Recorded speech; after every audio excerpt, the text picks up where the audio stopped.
దేవునికి స్తోత్రములు. జూమ్లో, ఫేస్బుక్లో, యూట్యూబ్లో వీక్షిస్తున్న సహోదరి సహోదరులందరికీ క్రీస్తునామంలో వందనములు. ప్రార్థన చేసుకుందాం.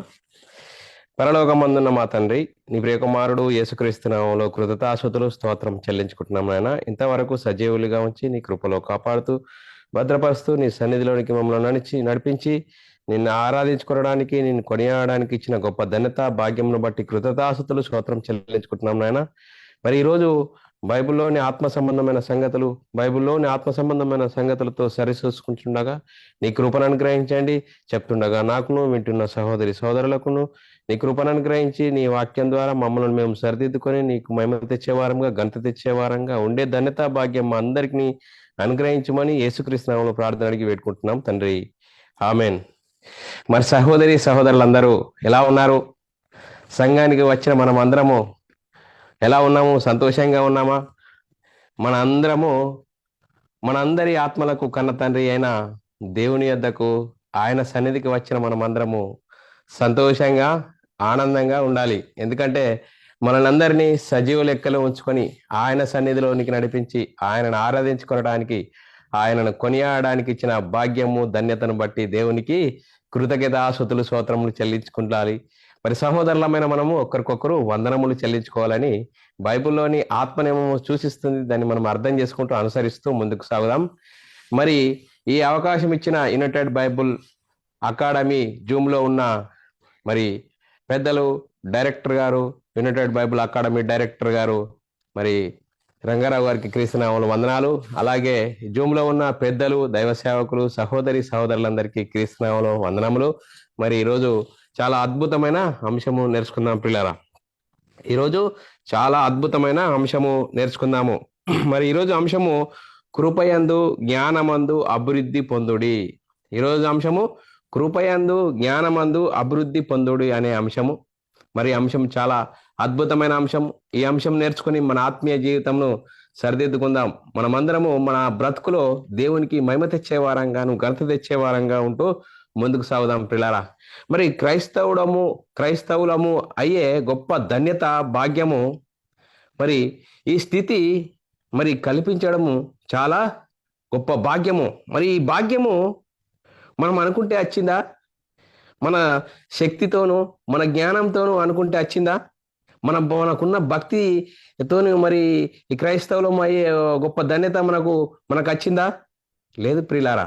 మరి దేవుని కృప వలనే మనము, దేవుడు దయచేశాడు, దేవుని కృప వలనే రక్షింపబడ్డాము. చూడండి పిల్లరా, దేవుని కృప చాలా అద్భుతమైనది. దేవుడు మనల్ని ఆకర్షించుకున్నాడు, దేవుడు మనల్ని రక్షించుకున్నాడు పిల్లారా. మరి రక్షించుకొని ఏం చేయమని? కృపయందు జ్ఞానమందు అభివృద్ధి పొందాలని. మరి కృపయందు జ్ఞానమందు అభివృద్ధి పొందాలంటే మనం ఏం చేయాలి? మరి పిల్లారా, అంశము మరి లేఖనం చూసుకుందాం పిల్లారా. మూలవాక్యం చూసుకున్నట్లయితే 2 పేతురు రాసిన పత్రిక 3వ అధ్యాయము 18వ వచనం చదువుకున్నట్లయితే చాలా అద్భుతంగా మనకు అర్థమవుతుంది. చూడండి పిల్లారా, మన ప్రభువును రక్షకుడునైన యేసు క్రీస్తు అనుగ్రహించు కృపయందును జ్ఞానమందు అభివృద్ధి పొందుడి. ఆయనకు ఇప్పుడును యుగయుగములు వరకు మహిమ కలుగును గాక, ఆమేన్. చూడండి పిల్లరా, మరి కృపయందు జ్ఞానమందు అభివృద్ధి పొందాలి. మరి ఎలా కృపయందు జ్ఞానమందు అభివృద్ధి పొందాలంటే ఏం చేయాలి? కృప అంటే ఏంటి? మరి పిల్లరా, కష్టపడితే వచ్చేది జీతము. మరి కష్టపడకుండా వచ్చేది, మరి ఇచ్చేది ఏంది? దానము. మరి చూడండి పిల్లరా, ఈ కృప అంటే మనము కష్టపడితే వచ్చేది కాదు, మన జ్ఞానమును బట్టి వచ్చింది కాదు.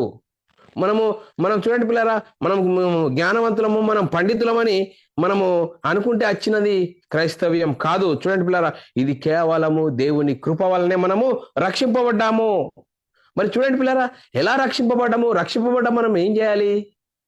మనం ఆలోచన చేసినట్లయితే ఎందుకు రక్షింపబడ్డాము? మరి దేవుడు ఎంత గొప్ప భాగ్యం మనకు కలుగజేశాడు.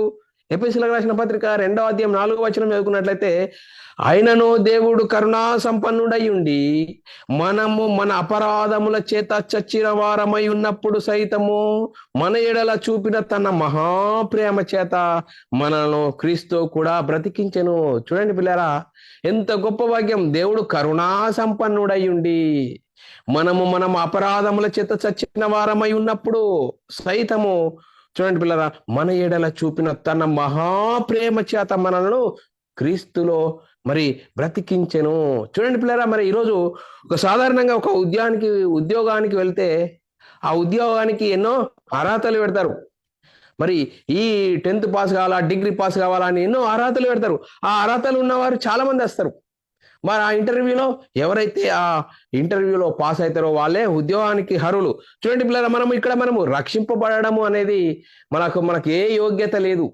చూడండి పిల్లరా, మనం పాపం చేత అపరాధములతో చచ్చిన వారమై ఉన్నప్పుడు దేవుడు కరుణా సంపన్నుడై, చూడండి పిల్లరా, కరుణా సంపన్నుడై, చూడండి ఎంత గొప్ప ఆయన చూపిన మహాప్రేమ చేత మనల్ని క్రీస్తులో బ్రతికింప చేసెను. చూడండి పిల్లరా, మరి చూడండి, మనకు అర్హత లేదు, మనం క్వాలిఫైడ్ అయ్యే అవకాశాలు కూడా లేదు. కానీ ఎంత గొప్ప భాగ్యము, దేవుని ప్రేమ, దేవుని కరుణ, మహాప్రేమ, చూడండి ఆ మహాప్రేమను బట్టి క్రీస్తు చేత మనల్ని బ్రతికించెను. ఎఫెసీయులకు రాసిన పత్రిక 2వ అధ్యాయం 5వ వచనమును బట్టి చదువుకున్నట్లయితే, కృప చేత మీరు రక్షింపబడి ఉన్నారు. చూడండి పిల్లరా, మనకున్న జ్ఞానము, మనకున్న పాండిత్యము, మనం జ్ఞానవంతులమని లేకుంటే మనకేదో శక్తివంతులమని కాదు, దేవుని కృప వలన రక్షింపబడి ఉన్నాము. మరి చూడండి పిల్లరా, ఇంకా ఎఫెసీయులకు రాసిన పత్రిక 2వ అధ్యాయం 8వ వచనం చదువుకున్నట్లయితే, మీరు విశ్వాసము ద్వారా కృపచేతనే రక్షింపబడి ఉన్నారు, ఇది మీ వలన కలిగినది కాదు, ఇది దేవుని వరమే. చూడండి పిల్లరా, ఎంత గొప్ప భాగ్యం. మనం క్రైస్తవమయ్యా అంటే దేవుడు గొప్ప భాగ్యము, దేవుడు గొప్ప వరము అనేది ఇచ్చాడు. ఆ వరము దేవుని కృప, ఆ కృప వల్లనే మనం రక్షింపబడ్డాము అని లేఖనాలు చాలా చక్కగా చెప్తున్నాయి. చూడండి పిల్లరా, ఎంత గొప్ప భాగ్యము. ఈ భాగ్యము మనము అర్థం చేసుకుంటున్నామా? క్రీస్తు మహిమను ధరించుకున్నామా? ఆ క్రీస్తు మహిమలో మనము మరి దినదినము మహిమ నుండి అధిక మహిమకు, ఘనత నుండి అధిక ఘనతకు ఎదుగుతున్నామా? అసలు క్రీస్తు మహిమలో ఉన్నామా? ఇది మనం ఆలోచన చేసినట్లయితే ప్రియులారా, ఎంత గొప్ప భాగ్యము దేవుడు మనకు దయచేస్తే ఆ భాగ్యాన్ని మనకు అర్థం కాని పరిస్థితిలో, అయోమయ పరిస్థితిలో నేటి క్రైస్తవ సమాజము ఉండడము చాలా దురదృష్టకరం. చూడండి పిల్లారా, మన ముంగట వాక్యం ఉన్నా వాక్యం అర్థం కాని పరిస్థితిలో మనకు ముసుకేశాడు. ముసుకేసి నువ్వు ఎంతనే చదువుకో, ఎన్నిసార్లు 100 సార్లు చదువుకో బైబిల్, నీకు అర్థం కాదు బాస్. చూడండి పిల్లలు, ఎంత భయంకరమైన పరిస్థితి. ఆ గొప్ప భాగ్యము క్రీస్తు ద్వారా మనకు, క్రీస్తు కృపచేత మనం రక్షింపబడి ఉన్నామని లేఖనాలు చెప్తున్నాయి. చూడండి పిల్లరా, కొలొస్సీయులకు రాసిన పత్రిక 1వ అధ్యాయం 14వ వచనము, ఆ కుమారుని యందు మనకు విమోచన అనగా పాపక్షమాపణ కలుగుచున్నది. చూడండి పిల్లరా, యేసుక్రీస్తు ద్వారా మనకి ఏం కలిగింది? పాపక్షమాపణ, విమోచన.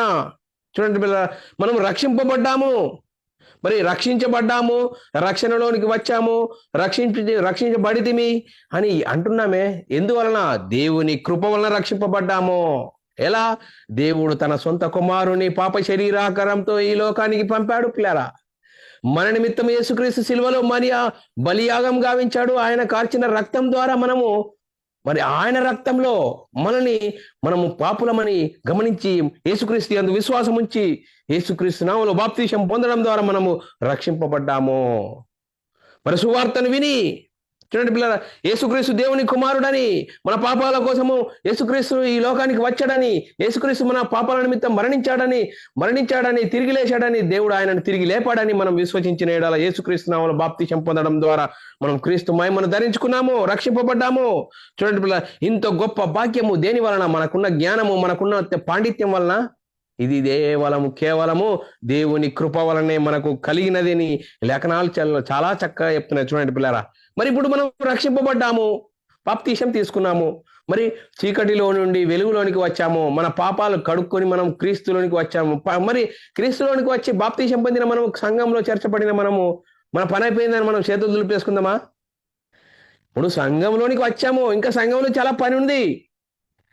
చూడండి పిల్లరా, ఈరోజు ఒక తల్లిదండ్రులకు ఒక కుమారుడు పుట్టాడు. ఆ కుమారుడు పుట్టగానే వాళ్ళు ఏం చేస్తారు? తల్లిదండ్రులు చాలా సంతోషపడతారు. మరి ఆ తల్లిదండ్రులు సంతోషపడతారు. ఆ చిన్న బాబు ఏం చేస్తాడు? పాలు తాగుతాడు. పాలు తాగిన తర్వాత చిన్న మరి అన్నం ముద్దలు తింటాడు, మరి బోర్లు పడతాడు, నడుస్తాడు. మరి ఇంకా దినదినము ఎదుగుతాడు, దినదినం ఎదిగి పెద్దవాడవుతాడు. ఆ పెద్దవాడు కాలేడనుకో, తల్లిదండ్రులు సంతోషిస్తారా? అలాగనే శరీరావయవాలు మరి సంవత్సరాలైనా కూడా మరి మార్పు కలగకుంటే తల్లిదండ్రులు సంతోషిస్తారా? బాధపడతారు. డాక్టర్ దగ్గరికి వెళ్తారు, అక్కడికి వెళ్తారు, ఇక్కడికి వెళ్తారు, ఎన్నో ప్రయత్నాలు చేస్తారు. కానీ చూడండి పిల్లారా, ఆ తల్లిదండ్రులు ఎప్పుడు సంతోషపడతారు? తమ కుమారుడు అభివృద్ధిలోనికి వచ్చినప్పుడు సంతోషపడతారు. మనము క్రీస్తును ధరించుకున్న మనము, క్రీస్తులోనికి వచ్చిన మనము, రక్షింపబడుతున్న మనము, మరి క్రీస్తులో మనము అభివృద్ధి పొందుచున్నామా? క్రీస్తులో అభివృద్ధి పొందుతున్నామా?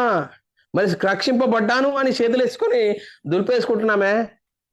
నేను రక్షింపబడ్డాను బాస్, నేను పరలోకం నాకు కన్ఫర్మ్ అనుకుంటున్నావా? లేదు లేదు, ఇప్పుడు పని స్టార్ట్ అయింది.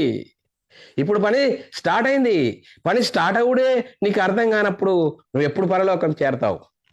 అందుకోసమే మనం జ్ఞానమందును అభివృద్ధి పొందాలని లేఖనాలు చెప్తున్నాయి. మొదటి తిమోతి రాసిన పత్రిక 4వ అధ్యాయం 15వ వచనము చదువుకుంటే, నీ అభివృద్ధి అందరికీ తేటగా కనపడు నిమిత్తము వీటిని మనస్కరించి వీటి అందే సాధకం చేయము. మరి చూడండి పిల్లరా, అభివృద్ధిలో మనము ముందుకు సాగాలంటే దేని యందు మనస్కరించాలి, దేని యందు సాధకం చేసుకోవాలి? చూడండి పిల్లరా, మనం ఏం చేయాలి? మన సంఘం చేరుకున్నాము. మనము సంఘం చేరుకుంటే 10 సంవత్సరాలే 20 సంవత్సరాలే, మనం ఏమి ఉలుకులేదు పలుకులేదు, ఏమిరంటే ఎప్పటో లేదేరే మన సంఘానికి వస్తున్నాము, పోతున్నా చిలుకల కోలికి రాకురా బండరిగా అన్నట్లు సంఘానికి వస్తున్నాము, కానుక వేస్తున్నాం, పాట పాడుతున్నాం, మళ్ళీ నీ పని నువ్వే, నా పని నేనే చేసుకుంటా పోతే నువ్వు ఎప్పుడు క్రీస్తులో అభివృద్ధి పొందుతావు? అభివృద్ధి పొందాలంటే ఏం చేయాలి? మరి అభివృద్ధి పొంది మీరు బోధకులుగా ఉండాలి. ఇప్పుడు 10 సంవత్సరాలైనా బోధకుడుగా ఉండాలి, కానీ వింటూనే ఉన్నావు. మరి ఏం చేస్తున్నావు? మీరు బోధకులు ఉండవలసిన వారై ఉండగా దేవోక్తులలో మొదటి మూల పాఠంలో ఒకరు మరలా మీకు బోధించవలసి వచ్చెను. చూడండి పిల్లరా, ఏంటి ఎక్కడున్నావు? మీరు చీకటిలో నుండి ఆశ్చర్యకరమైన తన వెలుగులోనికి మనం పిలిచిన వాని మీ గుణాతిశయంలో ప్రచురం చేయి నిమిత్తం మనం వచ్చామే. మరి ఎక్కడున్నాం? మనలో పరివర్తన చెందుతుందా? ఎందుకు పరివర్తనలు చెందడం లేదు? మరి యేసుక్రీస్తు ఎవరి స్వరూపము? యేసుక్రీస్తు ఎవరి స్వరూపం అండి? దేవుని స్వరూపం అండి. దేవుని స్వరూపము. యేసుక్రీస్తుని చూస్తే ఎవరు కనిపిస్తారు? దేవుడు కనిపిస్తుంది. ఏమంటుడు? మరి నన్ను చూసిన వాడు తండ్రిని చూచి ఉన్నాడు అని యేసుక్రీస్తు చెప్తున్నాడు. నన్ను చూస్తే నా రిఫ్లెక్షన్ అంతా నాదంతా దేవునిదే, నా సొంత క్రెడిట్ ఏం లేదని యేసుక్రీస్తు చెప్తున్నాడు. చూడండి పిల్లరా, మనం క్రీస్తుని ధరించుకున్న మనము క్రీస్తు మహిమను ధరించుకుంటున్నామా? చూడండి పిల్లరా, క్రీస్తు మహిమను ధరించుకుంటున్నామా? క్రీస్తు గుణ లక్షణాలు, క్రీస్తు ప్రేమ, క్రీస్తు త్యాగం, క్రీస్తులో ఉన్న గుణ లక్షణాలు మనలో ఉన్నాయా? క్రైస్తవులము అని చెప్పుకుంటున్నామే, క్రీస్తును ధరించుకున్నామని చెప్పుకుంటున్నామే. మనలో ఈ గుణ లక్షణాలు, ఈ స్వభావము అనేది మనలో ఉండాలి. ఈ మహిమ, ఇవన్నీ మనలో కనబడాలి. మనం అద్దంలో చూసుకుంటే మన ముఖం మనం కనబడుతుందా? ఇంకా వేరే ముఖం కనబడుతుందా? మన ముఖం మనకై కనబడుతుంది. మరి మనము క్రీస్తును ధరించుకున్న మనము క్రీస్తు మహిమ మనము కనబడాలా? మరి యేసుక్రీస్తుని చూస్తే దేవుని గుణ లక్షణాలు, దేవుని స్వభావము, దేవుని స్వరూపం కనిపిస్తుంది. మనం ఏ విధంగా ఉన్నాం? మరి రక్షింపబడుతున్న మనం దేన్ని ఆపేక్షించాలి? చూడండి, రక్షణ విషయంలో ఎదుగు నిమిత్తము మనం ఏ విధంగా ఉండాలి? రక్షణలో ఎదుగు నిమిత్తము మరి వాక్యం అనే పాలను ఆపేక్షించాలని లేఖనాలు చెప్తున్నాయి. మొదటి పేతురు రాసిన పత్రిక 2వ అధ్యాయం 3వ వచనము చదువుకున్నట్లయితే, కొత్తగా జన్మించిన శిశువులను పోలిన వారై నిర్మలమైన వాక్యమను పాలను రక్షణ విషయములో ఎదుగు నిమిత్తము ఆ పాలను అపేక్షించుడి. చూడండి, నిర్మలమైన వాక్యం అనే పాలను ఆపేక్షించాలి. మరి అప్పుడు ఏం చేస్తుంది? రక్షణ విషయంలో ఎదగాలంటే ఏం చేయాలంటే మరి వాక్యంలో ఎదగాలి. రక్షణలో ఎదగాలంటే నిర్మలమైన వాక్యం అనే పాలు ఆపేక్షించాలి. హెబ్రీయులకు రాసిన పత్రిక 5వ అధ్యాయం 11, 12, 13 వచనాల్లో చాలా చక్కగా రాయబడిన మాట మనం ఎదుగునట్లయితే, ఇందును గురించి మేము చెప్పవలసినవి అనేక సంగతులు కలవు, గాని మీరు వినుటకు మందులైనందున వీటిని విశదపరచుటకు కష్టము. కాలమును బట్టి చూసితే మీరు బోధకులుగా ఉండవలసిన వారై ఉండగా దేవోక్తులలో మొదటి మూలపాఠంలో ఒకడు మరలా మీకు బోధించవలసి వచ్చెను. మీరు పాలు తాగవలసిన వారు గాని బలమైన ఆహారము తినవారు కారు, మరియు పాలు త్రాగువాడు ప్రతి వాడు శిశువే గనుక నీతి వాక్యంలో అనుభవం లేనివాడై ఉన్నాడు. వయస్సు వచ్చిన వారు అభ్యాసం చేత మేలు కీడులను వేచింపుటకు సాధకం చేయబడిన జ్ఞానేంద్రములు గలవారిని ఉన్నారు గనుక బలమైన ఆహారము వారికి తగును. చూడండి పిల్లరా, మరి నిర్మలమైన వాక్యము ఆపేక్షించి మనము వాక్యంలో ఎదగాలి. వాక్యంలో ఎదుగుతా ఉంటే మరి ఏమైందట? మరి చూడండి, అభ్యాసం చేత మరి కీడు మేలులు మన సాధకం చేయబడిన జ్ఞానేంద్రములు గలవారై ఉంటామట.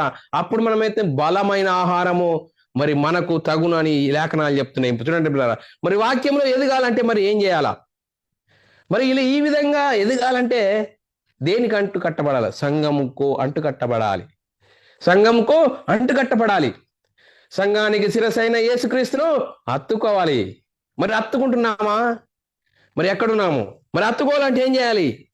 కొలసీలకు రాసిన పత్రిక 2వ అధ్యాయం 19వ వచనము, క్రీస్తును హత్తుకొనని వాడెవడైనా మీ బహుమానమును అపరింపనీయకుడి. ఆ శిరస్సు మూలముగా సర్వ శరీరము కీళ్ల చేతను నరముల చేతను పోషింపబడి ఎతకబడినది దేవుని వలన కలుగు వృద్ధిలో అభివృద్ధి పొందుచున్నది. చూడండి పిల్లారా, సంఘానికి అంటు కట్టబడాలి. సంఘానికి శిరస్సైన యేసుక్రీస్తును అంటు కట్టబడాలి. మరి అంటు కట్టబడితే క్రీస్తు మహిమ ధరించుకున్న, క్రీస్తు బహుమానం ధరించుకున్నని బహుమానమును అపహరింపేవాడు ఉన్నాడు. వాడెక్కడో లేడు, క్రీస్తు సంఘంలోనే ఉంటాడు, నీతోనే ఉంటాడు. అందుకోసమే నువ్వు జ్ఞానం కలిగి ఉండాలి, అభివృద్ధి పొందాలి, జ్ఞానంలో అభివృద్ధి పొందాలి. వాక్యంలో అభివృద్ధి పొందినప్పుడే ఎవరు ఎలాంటి వారు అనేది నీవు వాక్యమును బట్టి, నీలో ఉన్న మరి వాక్య శక్తిని బట్టి నువ్వు తెలుసుకునవచ్చు అని లేఖనాలు చెప్తున్నాయి. మొదటి దశలోనికి రాసిన పత్రిక 4వ అధ్యాయము 10వ వచనం చదువుకున్నట్లయితే, అలాగనే మాసిదోనియాలో ఉన్న ఎందంతటా ఉన్న సహోదరులందరికీ మీరు ప్రేమించుచున్నారు. సహోదరులారా, మీరు ప్రేమయందు మరి ఎక్కువగా అభివృద్ధి పొందవలనని కోరుచున్నాను. ప్రేమయందు అభివృద్ధి పొందాలి.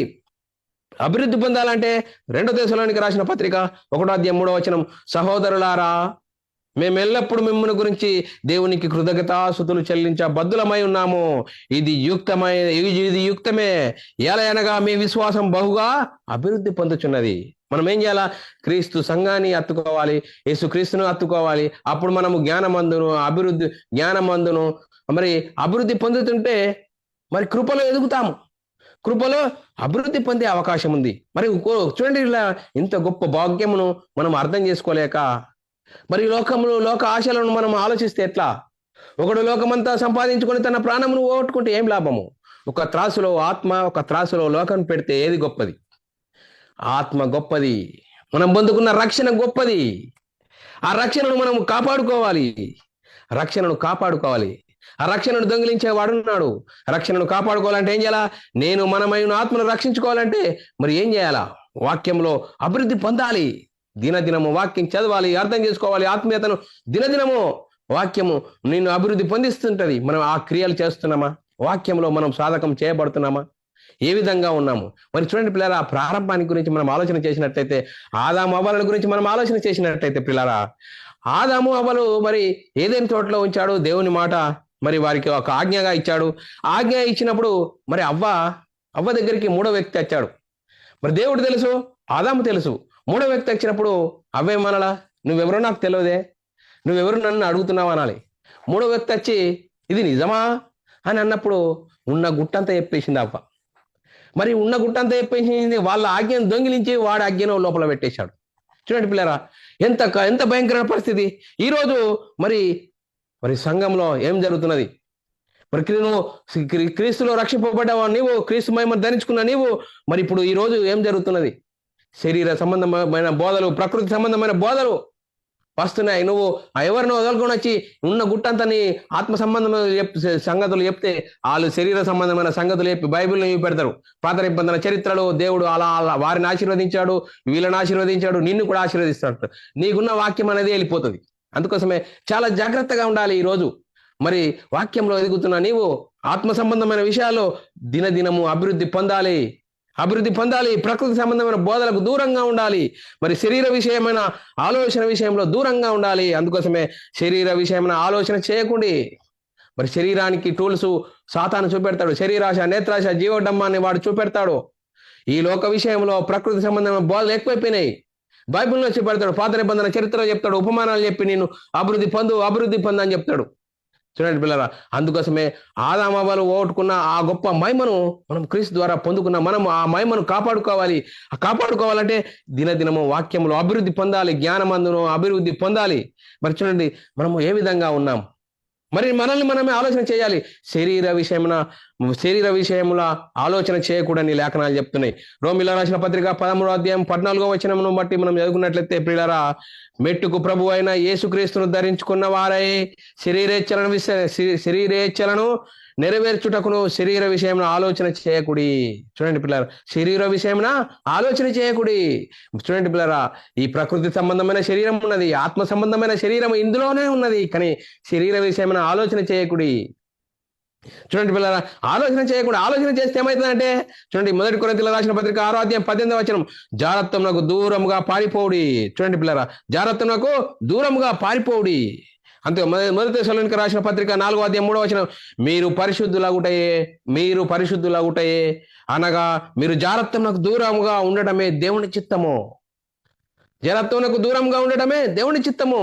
అందుకోసమే 1 తెస్సలోనికీయులకు రాసిన పత్రిక 5వ అధ్యాయం 22వ వచనంలో రాయడం, ప్రతి విధమైన కీడునకు దూరముగా ఉండండి. ప్రతి విధమైన కీడునకు దూరంగా ఉండండి. అందుకోసమే శరీర విషయముల మీద మనసు పెట్టకుడి. ఇంకంతేకాదు, ఇంకా మనం ఏం చేయాలా? మరి చూడండి పిల్లరా, ఈరోజు విపరీత వాదాలు ఎక్కువైపోయినాయి క్రైస్తవ సమాజంలో. విపరీత వాదాలు ఎక్కువైపోయినాయి. ఆత్మ సంబంధమైన సంగతులతో పరిశుద్ధాత్మని బోధకు లోబడాలి. ఆ వాక్యం చెప్తున్న ప్రకారంగా మనము ఎక్కడ మాట్లాడమంటే అక్కడ మాట్లాడాలి, ఎక్కడ సైలెంట్ గా ఉండాలంటే అక్కడ సైలెంట్ గా ఉండాలి. కానీ సైలెంట్ గా ఉన్న దగ్గర మాట్లాడుతున్నారు, మాట్లాడని దగ్గర సైలెంట్ గా ఉంటున్నారు. చూడండి పిల్లరా, అందుకోసమే ఈ వాదాలు ఎక్కనే, ఈ వాదాలకు దూరంగా ఉండు తిమోతి అని పౌలు గారు చెప్తున్నాడు. పౌలు గారు అనుభవంతో చెప్తున్నాడు, తిమోతి జాగ్రత్త. ఈరోజు మరి 1వ శతాబ్దంలోనే ఈ మాట చెప్తున్నాడు. ఇప్పుడు 2024 సంవత్సరం అంటే ఎంత వాదాలలో ఉన్నాడు. నువ్వు సత్యవాక్యము తెలుసుకొని, సర్వసత్యం తెలుసుకొని ఆ వాక్యాన్ని వెంబడిస్తున్నా నీవు ఒక్కరోజు నువ్వు అక్కడ వెళ్తావంటే నీ కథ, నీకున్న విశ్వాసము, నీకున్న మహిమ జారిపోతుంది. భయంకరమైన పరిస్థితులు. అందుకోసమే విపరీత వాదాలకు దూరంగా ఉండంటున్నాడు. 1 తిమోతి రాసిన పత్రిక 6వ అధ్యాయం 20వ వచనం చదువుకున్నట్టయితే, ఓ తిమోతి, నీకు అప్పగింపబడిన దాన్ని కాపాడి అపవిత్రమైన మాటలకు జ్ఞానం అనే అబద్ధముగా వాటికి చెప్పబడిన విపరీత వాదాలకు దూరంగా ఉండని 1వ శతాబ్దంలో పౌలు గారు అనుభవపూర్వకంగా తిమోతికి చెప్తున్నాడు. మరి ఈ వాక్యం మనం వినాలా? 1-2 సార్లు చెప్పాలి, ఆ తర్వాత విడిచిపెట్టాలని వాక్యం కూడా చెప్తున్నది. చూడండి పిల్లరా, అంత్య దినములలో క్రీస్తు విరోధి వచ్చినని వింటిరి కదా. అంత్య దినములలో క్రీస్తు విరోధి వచ్చినని వింటిరి కదా. చూడండి, మరియు అబద్ధ బోధకులు ప్రజలలో ఉండిరి, అటువలన మీలో అబద్ధ ప్రవక్తలు ప్రజల్లో ఉండిరి అప్పుడు ఆనాడు. కానీ ఇప్పుడు 1వ శతాబ్దంలో అబద్ధ బోధకులు కూడా ఉందురు అని 1వ శతాబ్దంలో పేతురు గారు చెప్తున్నారు. మరి ఇప్పుడు 2024 అయినా మరి ఎంత ప్రబలిపోయింది. పరిశుద్ధాత్మను బోధకు లోబడకుండా, చూడండి పిల్లరా, ఎంత భయంకరమైన పరిస్థితిలో, మరి భయంకరమైన పరిస్థితి నేటి క్రైస్తవ సమాజంకు మరి ఉన్నది. మరి దీనికి ఇలా విధంగా మనము ఉండకుండా ఏం చేయాలంటే దేనికి జాగ్రత్త పడాలి. వాక్యం అనే పాలను అతుక్కొనకపోవడం. చూడండి పిల్లరా, వాక్యాన్ని అత్తుకొనకపోవడము. ఈరోజు మరి ఎన్నో కారణాలు ఉన్నాయి మనం వాక్యానికి దూరంగా కావడానికి. వాక్యం అనే ఆ పాలను అత్తుకొనకపోవడము. 1, క్రీస్తు అనే శిరస్సును అత్తుకొనకపోవడం. 2, అబద్ధ బోధకులకు అలవాటు పోవడం. అబద్ధ బోధకులు ఏమైతుంది, ఈ వాక్యం ఏంటి ఏమైతే అంటారు. ఆ వాక్యం ఏంటి నిన్ను అటు గుంజుకపోతారు. పరిశుద్ధాత్మని బోధ కాదు. పరిశుద్ధాత్మని బోధ అపొస్తలులు ప్రవక్తలు వేసిన పునాది వారు చెప్పరు. ఈ లోక సంబంధమైన వాటిని చెప్తారు, ప్రకృతి సంబంధమైన బోధలు చెప్తారు. అందుకోసమే శరీరాశలను విడిచిపెట్టాలి. శరీరాశలు విడిచిపెట్టరు, సంఘంలోనే ఉంటారు. శరీర సంబంధమైన ప్రకృతి సంబంధమైన వాటిని దేవుడు మమ్మల్ని ఆశీర్వదిస్తానని వాళ్ళు చెప్పారు, మరి వీళ్ళు ఏం చెప్తలేరు, ఆశీర్వాదం లేదు ఏం లేదని అనుకునే పరిస్థితి. అందుకోసమే ఈ 4 క్వాలిఫికేషన్ విడిచిపెట్టినప్పుడు మనము ఆత్మ సంబంధంగా మనము అభివృద్ధి పొందే అవకాశం ఉంటుంది. మీరు నేర్చుకునే బోధకు వ్యతిరేకంగా భేదములు కల్పించేవారు, ఆటంకము కల్పించేవారు ఉన్నారు. వారికి దూరంగా ఉండండి అని చెప్తున్నాడు. రోమిలా రాసిన పత్రిక 16వ అధ్యాయము 17వ వచనంలో రాయబడిన మాట మరి పౌలు గారు రోమా సంఘంతో చెప్తున్నాడు. చూడండి పిల్లరా, సహోదరులారా, మీరు నేర్చుకున్న బోధకు వ్యతిరేకంగా భేదములు ఆటంకములు కలుగజేయు వారిని కనిపెట్టుకొని ఉండుడని మిమ్మల్ని బతిమాలు కొనుచున్నాను, వారిలో నుండి తొలగిపోండి. చూడండి పిల్లరా, మనము ఎంత వాక్యము పౌలు గారు ఎంత రోమ సంఘానికి చెప్తున్నాడు. ఆ సంఘం ఆ మాటలు మనము క్రీస్తులో ఉన్న మనము అన్వయించుకొని మన ఆత్మీయ జీవితమును అభివృద్ధి పొందించుకుంటున్నామా? అందుకు వారి నుంచి పారిపోండి. చూడండి పిల్లారా, పారిపోండి అని లేఖనాలు చెప్తున్నా కూడా వారిని హత్తుకున్నాం అనుకో ఏమవుతుంది? ఉన్న వాక్యము మరి ఆదామవ్వలకు దేవుడు ఆజ్ఞ ఇస్తే ఆ ఆజ్ఞను అనుసరించకుండా మూడో వ్యక్తి చెప్పిన మాటలకు లొంగిపోయి వారిలో ఉన్న మరి వారిలో ఉన్న వాస్తవాలను, వారిలో ఉన్న ఆజ్ఞను దొంగిలించి వాడే ఆజ్ఞను దొంగిలిస్తే, వారి ఆజ్ఞను పెడితే దేవునికి వాళ్ళు శత్రువులుగా మారిపోయారు. అందుకోసం ఈరోజు పరిశుద్ధాత్మని బోధ ఏం చెప్తుందో ఆ బోధకు లోబడదాం. మన ఆత్మీయ స్థితిని కట్టుకుందాం. మనమందరము దేవునికి మహిమ తెచ్చేవారంగాను, దేవునికి ఘనత తెచ్చేవారంగా ఉంటూ ముందుకు సాగుదాం. ప్రిలారా, 16వ అధ్యాయము రోమీయుల రాసిన పత్రిక 18వ వచనము, అట్టివారు మన ప్రభు అయిన యేసుక్రీస్తు కాక తమ కడుపుకే దాసులు. ఈ రోజు పరిశుద్ధాత్మని బోధకు లోబడకుండా శరీర సంబంధమైన, ప్రకృతి సంబంధమైన బోధకు లోబడి వారు కడుపుకే దాసులట. ఇది చూడండి పిల్లారా, ఎంత చమత్కారంగా ఈరోజు క్రైస్తవ సమాజంలో జరుగుతున్నది. పరిశుద్ధాత్మని బోధకు కాకుండా బైబిల్ని చూపెట్టే పాత నిబంధన చరిత్రలు, ఉపమానాలు చెప్పి నిన్ను వారి కడుపుకు దాసులట. నువ్వేం చేస్తావు? వారిని అత్తుకుంటే వారు కూడా వారిలాగా నువ్వు కడుపుకు దాసులయ్యే భయంకరమైన పరిస్థితి మనలో మరి వాక్యం చెప్తుంది. వాక్యం చెప్తున్నప్పుడు మనం వాక్యంకు లోబడదా? పరిశుద్ధాత్మని బోధకు లోబడదాం ప్రియులారా, లోబడదాం. మనం వాక్యానుసారంగా మనము జ్ఞానమందును అభివృద్ధి పొందుదాం. జ్ఞానమందును దయందును అభివృద్ధి పొందాం. దేవుని కృపలో మనం ఎదుగుదాం. చూడండి పిల్ల, లోకంలో స్వస్థ బుద్ధితోనూ నీతితోనూ భక్తితోనూ బ్రతుకుచుండవాలని మనకు బోధించుచున్నది. మనం ఏం చేయాలా? లోకంలో స్వస్థ బుద్ధితోనూ, చూడండి, లోకంలో స్వస్థ బుద్ధి నీతితోనూ భక్తితోనూ బ్రతుకుచుండాలని వాక్యం బోధిస్తున్నది. తీతుకు రాసిన పత్రిక 2వ అధ్యాయం 12-13 వచనాలు చదువుకున్నట్టయితే మనము చాలా చక్కగా అర్థమవుతుంది. మనము భక్తిహీనతను, ఇహలోక సంబంధమైన దురాశలను విసర్జించి, చూడండి పిల్ల, మనం ఏం చేయాలట? మనం భక్తిహీనతను, ఇహలోక సంబంధమైన దురాశలను విసర్జించి శుభప్రదమైన నిరీక్షణ నిమిత్తము, అనగా మహాదేవుడును మన రక్షకుడైన యేసుక్రీస్తు యొక్క ప్రత్యక్షత కొరకు ఎదురు చూచుచు ఈ లోకంలో స్వస్థ బుద్ధితోనూ నీతితోనూ భక్తితోనూ బ్రతుకుచుండవలనని మనకు బోధించుచున్నది. ఎంత చక్కగా మనకు వాక్యం బోధిస్తున్నది. మనం అలా ఉన్నామా? మరి అలా ఉంటూ మనము మరి జ్ఞానమందును మరి అభివృద్ధి పొందుచున్నామా? ప్రేమయందు జ్ఞానమందు అభివృద్ధి పొందుతున్నామా? కృపలో అభివృద్ధి పొందుచున్నామా? ఎలా ఉన్నాం సహోదరి సహోదరుడా? మరి చూడండి పిల్లరా, కృపలోను జ్ఞానంలోను అభివృద్ధి పొందాలని వాక్యం చెప్తుంది. ఆ కృపలో జ్ఞానమందు అభివృద్ధి పొందాలంటే మనం ఏం చేయాలి? మరి ఈ లోక సంబంధమైన వాటిని దూరంగా ఉండాలి. యేసుక్రీస్తు దేవుని కుమారుడు, యేసుక్రీస్తు ప్రభు అని విశ్వసించి క్రీస్తు మహిమను ధరించుకున్న నీవు ఈ లోక సంబంధమైన వాటికి దూరంగా ఉండు. ఈ లోక సంబంధమైన వాటికి దూరంగా ఉండాలి. ప్రకృతి సంబంధమైన బోధలకు దూరంగా ఉండాలి. శరీర సంబంధమైన వాటికి దూరంగా ఉండాలి. మరి మనము బోధకులుగా ఉండవలసిన వారమై ఉండగా మరి మళ్ళా దేవక్తులలో మూలపాఠములు మళ్ళొక్కరు చెప్పే విధంగా మనం ఉండకూడదు. మరి జ్ఞానమందును ప్రేమయందును మరి కృపయందును అభివృద్ధి పొందాలంటే మరి సంఘముతో అడ్డు కట్టబడాలి. సంఘానికి శిరస్సైన యేసుక్రీస్తుని హత్తుకొని ఉన్నప్పుడు మనము వాక్యంలో దినదినము మహిమ నుండి అధిక మహిమకు, ఘనత నుండి అధిక ఘనతకు దినదినము వాక్యంలో ఆత్మ సంబంధమైన సంగతులతో అభివృద్ధి పొంది మనమందరము దేవునికి మహిమ తెచ్చేవారంగాను మనల్ని మనం కాపాడుకుంటూ, మనకున్న మహిమను కాపాడుకుంటూ ఆ మహిమను అనేకులకు పంచాలి. చూడండి పిల్లలు, ఎంత గొప్ప భాగ్యం మనకు దేవుడు అనుగ్రహిస్తే ఆ మహిమను మనకు కనబడకుండా, అర్థం కాకుండా చెట్ల వేసారంటే చూడండి పిల్లరా, మరి ఈ రోజు చాలా భయంకర పరిస్థితి. అడవిలో ఎర్రతీగ ఎక్కిన మనిషి ఎలా తిరుగుతాడంటే తిరిగి ఎవరన్నా ఒకళ్ళు ఆప్తేనే తప్ప ఆయన అలానే తిరుగుతాడు. ఈ రోజు క్రైస్తవ సమాజంలో అలాగనే ఉంది. చూడండి పిల్లరా, ఈ రోజు సర్వసత్యం ప్రకటించబడుతుండా, అపొస్తలులు ప్రవక్తలు వేసిన పునాది పరిశుద్ధాత్మని బోధ ప్రకటించబడుతుండా కూడా ఈ రోజు ఇక్కడికి వచ్చినా కూడా, ఒక రోజు వచ్చినా కూడా మళ్ళా తిరిగి మా సంఘంలో ఈ విధంగా చెప్పండి, లేదో అసలు ఆశీర్వాదం లేదంటారు, ఏం లేదంటారు అనే పరిస్థితి అనేకులు ఉన్నారు. మరి ఏ విధంగా ఉన్నది? మరి ఆత్మ సంబంధమైన సంగతులతో సరి చూసుకోవాలి. పరిశుద్ధాత్మని బోధకు, ఆ పరిశుద్ధులకు ఒక్కసారి అప్పగింపబడిన బోధకు మనం లోబడాలి. దాని నిమిత్తం మనం పోరాడాలి. మరి ఏం చేయాలి? చూడండి పిల్లరా, మరి మనం అన్ని విషయంలో ఎదగాలి. ఎఫెసీయులకు రాసిన పత్రిక 4వ అధ్యాయం 15వ వచనంలో రాయబడ్డది, ప్రేమ కలిగి సత్యం చెప్పుచు క్రీస్తు వలె ఉండుటకు మనం అన్ని విషయములలో ఎదుగుదాము. మనం ఏం చేయాలట? ప్రేమ కలిగి ఉండాలి, సత్యం చెప్పాలి, క్రీస్తు వలె ఉండుటకు మనం అన్ని విషయములలో ఎదగాలి. కృపయందును మరి జ్ఞానమందును అభివృద్ధి పొందాలి. మరి మనం అలా చెందుతున్నామా? మరి అలా చెందకుండా మనల్ని చేసేవాడు ఎవడు? శరీర సంబంధమైన వాటిని చూపెడుతున్నాడు. అందుకోసమే శరీరాశ, నేత్రాశ, జీవడమ్మాన్ని చూపెడుతున్నాడు. అందుకోసమే వాటికి దూరంగా ఉండాలి, శరీర సంబంధమైన వాటికి దూరంగా ఉండాలని లేఖనాలు చెప్తున్నాయి. మరి వింటున్న మనము ఏమర్థమైంది? అది శరీర సంబంధమైన వాటికి దూరంగా ఉండాలి, అపవిత్రమైన మాటలకు దూరంగా ఉండాలి, ఈ లోక సంబంధమైన వాటికి దూరంగా ఉండాలి. బైబిల్లోని ఆత్మ సంబంధమైన బోధ, పరిశుద్ధాత్మని బోధ, ఆ బోధకు లోబడితే మనం సంఘానికి అంటుకట్టబడాలి. సంఘానికి శిరస్సు అయిన యేసుక్రీస్తు బోధలో మనము దినదినము అభివృద్ధి పొందాలి, కృపయందు, జ్ఞానమందు. అప్పుడు మనము అభివృద్ధి పొందుతాం ప్రియులారా. మరి మనము అలా పొందడానికి మనము సిద్ధంగా ఉన్నామా? మరి సిద్ధంగా ఉండాలి, సిద్ధంగా ఉండాలి. మరి గొప్ప భాగ్యము దేవుడు మనకు అనుగ్రహిస్తున్నాడు. ఇంత గొప్ప భాగ్యం దేవుడు అనుగ్రహిస్తున్నందుకు దేవునికి కృతజ్ఞతాస్తుతులు, స్తోత్రము చెల్లించాలి. మరి సహోదరులారా, మరి విన్న వాక్యము ప్రతి ఒక్కరి హృదయంలో దేవుడు నీరుగట్టి ఫలింప చేయును గాక.